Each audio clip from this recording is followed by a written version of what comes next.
ሰላም ጤና ይስጥልኝ። ከኢትዮጵያ ዜና አገልግሎት የዕለቱን ዜና ይዘን ቀርበናል። በቅድሚያም አርዕስተ ዜናዎቹ። አረንጓዴ አሻራ መርሃ ግብር ከካርቦን ሽያጭ የሚገኘው ተጠቃሚነት እንዲጨምር ጉልህ ሚና እየተወጣ ነው።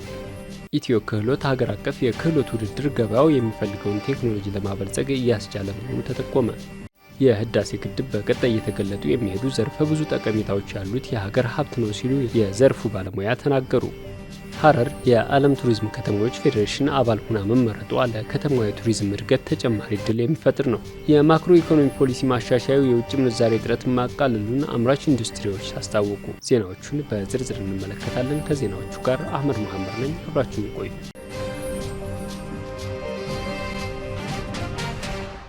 ኢትዮጵያ እየተገበረችው ያለው የአረንጓዴ አሻራ መርሃ ግብር ከካርቦን ሽያጭ የሚገኘውን ጥቅም እንዲጨምር ጉልህ ሚና እንዳለው የዘርፉ ምሁራን ገለጹ። የሀገር አቀፉ የአረንጓዴ አሻራ መርሃ ግብር አስተባባሪ ዶክተር አደፍርስ ወርቁ በኢትዮጵያ በመተግበር ላይ ባለው የአረንጓዴ አሻራ መርሃ ግብር ተመናምኖ የነበረው የደን ሽፋን ከጊዜ ወደ ጊዜ እንዲሻሻል አስተዋጽኦ ማበርከቱን ገልጸዋል። አሁን ላይ የደን ሽፋኑ ከ23 በመቶ በላይ መድረሱን ባለፈው ዓመት የተደረገ ጥናት እንደሚያሳይም ጠቅሰዋል። በኢትዮጵያ ከፍተኛ የካርቦን ክምችት መኖሩና ከዚህ ውስጥ አብላጫው በደን ውስጥ የሚገኝ መሆኑንም አንስተዋል። በአረንጓዴ አሻራ መርሃ ግብር የተከናወኑ ተግባራት የደን ሽፋንን ከማሳደግ ባለፈ ሀገሪቱ ከካርቦን ሽያጭ የምታገኘውን ገቢ እንዲጨምር የጎላ ሚና እንደሚጫወት ተናግረዋል። ኢትዮጵያ በርካታ የብዝሃ ሕይወት ስብጥር ባለቤት እንደመሆኗ የተሻለ የካርቦን ክምችት ለመያዝ ተስማሚ ስነ ምህዳር እንዳላት ገልጸዋል። በአዲስ አበባ ዩኒቨርሲቲ የተፈጥሮ ሳይንስ ትምህርት ክፍል ኃላፊና የስርዓተ ምህዳር መምህርና ተመራማሪ ዶክተር ቢቂላ ወርቅነህ በበኩላቸው ኢትዮጵያ የአየር ንብረት ለውጥ አሉታዊ ጫናን ለመቋቋም የተለያዩ የተፈጥሮ ሀብት ጥበቃ ስራዎችን እያከናወነች ነው ብለዋል። ደኖችን አልምቶ ተንከባክቦና ጠብቆ ለትውልድ ማስተላለፍ ዘርፈ ብዙ ጠቀሜታ እንዳለው ጠቅሰው ከዚህ ባለፈ ከካርቦን ሽያጭ የሚገኘውን ጥቅም ለማሳደግ እንደሚያስችልም ተናግረዋል። ኢትዮ ክህሎት ሀገር አቀፍ የክህሎት ውድድር ችግር ፈቺ ምርምሮችን በማድረግ ገበያው የሚፈልገውን ቴክኖሎጂ ለማበልጸግ እያስቻለ መሆኑን የስራና ክህሎት ሚኒስትር ሙፈሪያት ካሚል ገለጹ። ኢትዮ ክህሎት አራተኛው ሀገር አቀፍ የክህሎት ውድድር ብሩህ አእምሮች በክህሎት የበቁ ዜጎች በሚል መሪ ሀሳብ ከሚያዝያ 27 እስከ ግንቦት 2 ቀን 2017 ዓ.ም ይካሄዳል። ሚኒስትሯ ኢትዮ ክህሎት ሀገር አቀፍ የክህሎት ውድድር የስልጠና ጥራትን ለማረጋገጥ በየ2 ዓመቱ የሚካሄድ መሆኑን ተናግረዋል። መርሃ ግብሩ በሁሉም ክልሎችና ከተማ አስተዳደሮች ተወዳድረው አሸናፊ የሆኑ ወጣቶች የሚሳተፉበት የክህሎትና የቴክኖሎጂ ውድድር መሆኑን አስታውቀዋል። የክህሎት ውድድሩ ከኢትዮጵያ ፍላጎት ጋር የሚጣጣሙና ከገበያው ፍላጎት ጋር የሚያስተሳስሩ ችግር ፈች ቴክኖሎጂዎች ላይ የሚያተኩር መሆኑንም ጠቁመዋል። ኢትዮ ክህሎት ሀገር አቀፍ የክህሎት ውድድር ችግር ፈች ምርምሮችን በማድረግ ገበያው የሚፈልገውን ቴክኖሎጂ ማበልጸግ ማስቻሉንም ገልጸዋል። በ2016 በጀት ዓመት 81 ቴክኖሎጂዎች መልማታቸውና በዘንድሮ በጀት ዓመት ደግሞ 180 ተሳታፊዎች 99 ቴክኖሎጂዎችን በማልማት ሂደት ላይ መሆናቸውንም ተናግረዋል። ኢትዮጵያ ሁለተኛውን የአርበኝነት ምዕራፍ ጀምራለች ያሉት ሚኒስትሯ የክህሎት ውድድሩ የኢትዮጵያን ብልጽግና ለማረጋገጥ ወሳኝ መሆኑን ገልጸዋል። በመርሃ ግብሩ ኢትዮጵያን በዘርፉ ዓለም አቀፍ ተወዳዳሪ የሚያደርጉ 70 አዳዲስ ቴክኖሎጂዎች ለእይታ ይቀርቡበታል ብለዋል። የህዳሴ ግድብ በቀጣይ እየተገለጡ የሚሄዱ ዘርፈ ብዙ ጠቀሜታዎች ያሉት የሀገር ሀብት ነው ሲሉ የዘርፉ ባለሙያ ተናገሩ። ኢትዮጵያ በህዳሴ ግድብ ላይ በተፈጠሩት ከ70 በላይ ደሴቶች የቱሪዝም መስህብ ስፍራ በማድረግ ጎብኚዎች ከሚዝናኑባቸው ተመራጭ ስፍራዎች መካከል የማድረግ እድል አግኝታለች። ከተፈጠሩ ደሴቶች መካከል ከ40 በላይ የሚሆኑት እያንዳንዳቸው ከ10 ሄክታር በላይ ቦታ የያዙ በመሆኑም ለመዝናኛ ስፍራነት፣ ለብዝሃ ህይወት ጥበቃ፣ ለአካባቢ ስነ ምህዳር ውበትና በአየር ሁኔታው ተመራጭና ምቹ የመኖሪያ አካባቢ የማድረግ ጠቀሜታ እንደሚኖረው ይታወቃል።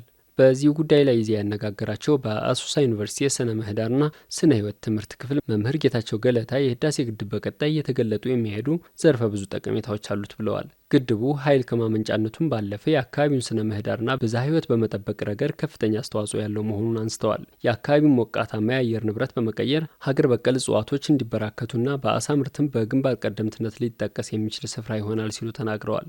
የውሃ ሀብት የብዝሃ ህይወት መሰረት በመሆኑ በግዙፉ ባህር ላይ ህይወታቸውን የሚያደርጉ እንስሳትና አዕዋፋት እንዲሁም በአካባቢው በምቾት የሚለመልሙ እጽዋት እምቅ ሀብቶች ይሆናሉ ብለዋል። በኢትዮጵያ ለተጀመረው የአረንጓዴ አሻራ መርሃ ግብር የህዳሴ ግድብ የራሱ አስተዋጽኦ ያለው መሆኑን አንስተው ለታችኞቹ የተፋሰስ ሀገራትም የጎርፍ አደጋን በመቀነስ ጉልህ ፋይዳ አለው ነው ያሉት።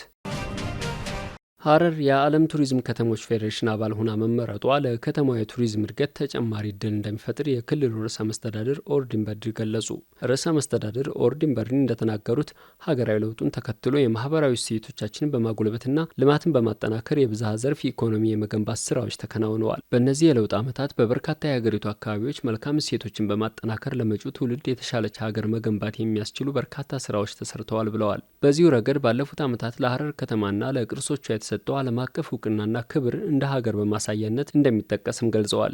የአብሮነትና የአንድነት መገለጫ የሆነው የሸዋሊድ በዓል አከባበር በተባበሩ መንግስታት የትምህርት የሳይንስና የባህል ድርጅት ዩኔስኮ ከህዳር 25 ቀን 2016 ዓ.ም ጀምሮ የማይዳሰስ ቅርስ ሆኖ መመዝገቡንም አስታውሰዋል። እንዲሁም ሐረር ከተማ 115 ሀገራትን በአባልነት በያዘው የዓለም የቅርስ ከተሞች ድርጅት በአባልነት መመዝገቧ ከቅርብ ዓመታት ወዲህ የክልሉ መንግስት ለዘርፉ ለሰጠው ትኩረትና ለተከናወኑ ውጤታማ ስራዎች አንዱ ማሳያ ነው ብለዋል። በቅርቡ ደግሞ ሐረር የዓለም ቱሪዝም ከተሞች ፌዴሬሽን አባል ሁና መመረጧ ሌላው ትልቅ ድል ሆኖ የሚጠቀስ በመሆኑ እንኳን ደስ አለን ብለዋል ርዕሰ መስተዳድሩ። ሐረር የፌዴሬሽኑ አባል ሁና መመረጧ ከተማዋን ቀዳሚ የቱሪዝም መዳረሻ እንድትሆን ከማስቻሉ በላይ ከሌሎች የቱሪዝም ከተሞች ጋር አብሮ ለመስራት ብሎም የቱሪስት ፍሰቱን በመጨመር ለዘርፉ እድገት የጎላ ድርሻ ያበረክታል ነው ያሉት። ከተማዋንና በከተማው የሚገኙ የቱሪዝም መዳረሻዎችን በዓለም አቀፍ ደረጃ ይበልጥ ማስተዋወቅ ደግሞ ኢንቨስትመንት ለመሳብና ሰፊ የኢኮኖሚ አቅም ለመፍጠር ከፍተኛ አስተዋጽኦ አለው ብለዋል።